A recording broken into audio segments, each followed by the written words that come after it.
योगी Rakesh live Dumka से जुड़ रहे हैं। राकेश, ठंड की शुरुआत हो रही है, लेकिन अगर दुमका की बात करेंगे तो चुनावी मौसम थोड़ा गर्म नजर आ रहा है।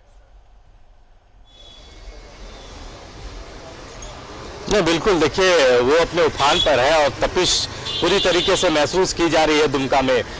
तमाम जो बड़े नेता हैं वो दुमका में कैंप कर चुके हैं। राज्य सरकार के तीन मंत्री यहाँ मौजूद हैं, झारखंड मुक्ति मोर्चा के कई विधायक मौजूद हैं, उनके सांसद मौजूद हैं। तो पूरी एकजुटता यूपीए की यहाँ नजर आ रही है। दूसरी तरफ अगर आप एनडीए की बात करें तो एनडीए भी बेहद मजबूती के साथ इस चुनाव में नजर आ रहा है। निशिकांत दुबे उनके जो सांसद हैं गोड्डा से, वो मौजूद हैं। इसके अलावा पूर्व मुख्यमंत्री रघुवर दास की मौजूदगी है। बाबूलाल मरांडी लगातार दुमका में ही कैंप किए हुए हैं और आज तकरीबन 12 से 13 सभाएं जो हैं वो बाबूलाल मरांडी करेंगे। तो एक तरफ एनडीए की एकजुटता है तो दूसरी तरफ आप कह सकते हैं यूपीए की मजबूती है, और ये लड़ाई कहीं ना कहीं एनडीए बनाम यूपीए की आपको इस दोनों का इलेक्शन में नजर आ रहा होगा, चाहे बेरमो की बात कर ले या फिर दुमका की बात कर ले।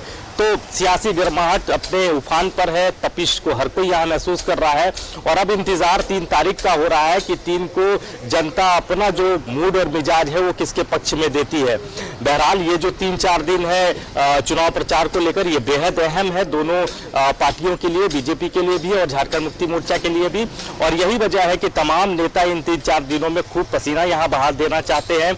लगातार सुबह से ही झारखंड मुक्ति मोर्चा के जो विधायक हैं वो अलग अलग कैंप करते हैं, लोगों से मिलते हैं, राज्य सरकार की जो योजनाएं हैं, भविष्य को लेकर सरकार के क्या प्लान हैं, उन तमाम चीजों को जनता के बीच ले जाने का काम करते हैं। मुख्यमंत्री की भी आज कई सभाएं दुमका में होनी है, 1 बजे उनकी जनसभा होगी और इसके अलावा शाम में भी 3-4 सभाएं मुख्यमंत्री की होनी है।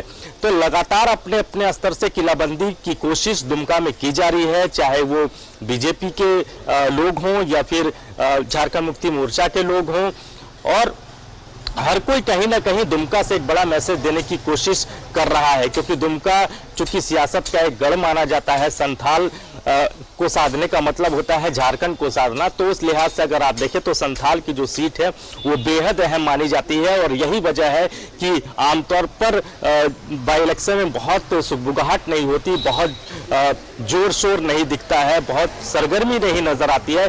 लेकिन ये दुमका है, चूंकि ये मुख्यमंत्री की सीट रही है, मुख्यमंत्री ने इस सीट को छोड़ा है, लिहाजा यहाँ बेहद आप कह सकते हैं सरगर्मी है इस चुनाव को लेकर, इस उपचुनाव को लेकर। और ये कहा जा रहा है कि 10 महीने बनाम 5 साल की ये लड़ाई है। पूर्ववर्ती सरकार के जो 5 साल रहे और वर्तमान सरकार के जो 10 महीने का कार्यकाल है, तो ये उसके बीच की लड़ाई है और जनता को तय करना है कि जनता किसके साथ चलेगी। वर्तमान सरकार के 10 महीने के कार्यकाल को देखते हुए सरकार के साथ चलेगी या पूर्ववर्ती सरकार के 5 साल के कार्यकाल को देखते हुए पूर्ववर्ती सरकार के जो उम्मीदवार हैं उनके साथ चलेगी। तो सब कुछ जनता पर निर्भर है, लेकिन उससे पहले हर कोई अपना 100% यहाँ देना चाह रहा है।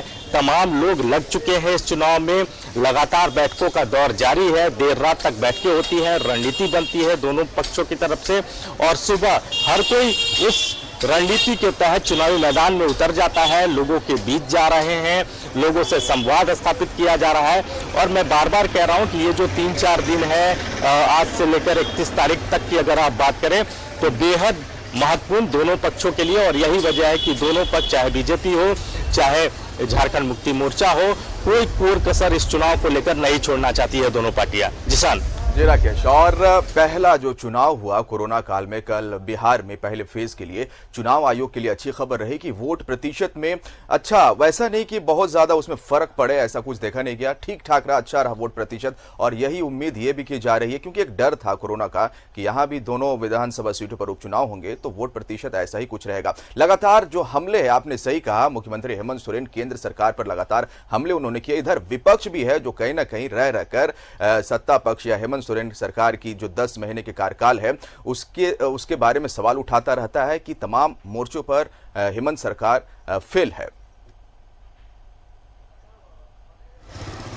नहीं, देखिए, ये चुनाव है तो चुनाव में इस तरह के सियासी गर्माहट रहते हैं और विपक्ष लगातार ये सवाल जरूर पूछ रहा है कि आपके 10 महीने के कार्यकाल में आपने जो वादे किए थे, जो आपका मैनिफेस्टो था, जो महागठबंधन का मैनिफेस्टो था चुनाव के वक्त, वो जमीन पर नजर नहीं आ रहा। दूसरी तरफ अगर आप देखें तो जो सत्ता पक्ष का जो प्रतिक्रिया है इसको लेकर, जो उनके जो नेता हैं जो बयान दे रहे हैं कि भाई हमारा तो ज्यादातर वक्त जो 8 से 9 महीने का जो वक्त था वो कोरोना से लड़ने में निकल गया, और जिस तरीके से सरकार ने संजीदगी दिखाई कि बहुत ज़्यादा असर झारखंड में कोरोना का नहीं हुआ, बहुत अफरा तफरी का माहौल यहाँ नहीं रहा, जो दूसरे राज्यों में, जो बीजेपी शासित राज्यों में जिस तरीके का नज़ारा देखने को मिला, यहाँ कमोबेश वो स्थिति नहीं थी। तो इसमें कहीं ना कहीं सरकार अपनी पीठ थपथपा रही है, और शायद थपथपाना भी चाहिए, क्योंकि झारखंड में बहुत हद तक सरकार ने इसे कंट्रोल में रखा है। और आपने देखा होगा कि अगर रिकवरी रेट की बात करें तो वो राष्ट्रीय औसत से कहीं बेहतर है, मृत्यु दर की बात करें तो वो भी राष्ट्रीय औसत से कहीं कम है। तो सरकार ने इस दिशा में जरूर प्रयास किए, लेकिन जो विपक्ष है उनको लगता है कि इस 10 महीने में आप सिर्फ कोरोना का बहाना बनाते रह गए, आप जमीन पर कुछ कर नहीं पाए, और इसी मैसेज के बीच वो जनता के बीच जा रहे हैं। कभी कभी जनता भी सरकार से सवाल पूछ लेती है कि भाई 10 महीने में आपने क्या किया, आपकी 14 महीने की भी सरकार थी तो उस वक्त आपने क्या किया। लेकिन लोगों को इस बात का एहसास है कि कोरोना था और सरकार कोरोना से लड़ रही थी, तो इसलिए जो वादे जो किए गए थे वो जमीन पर नहीं उतर पाए।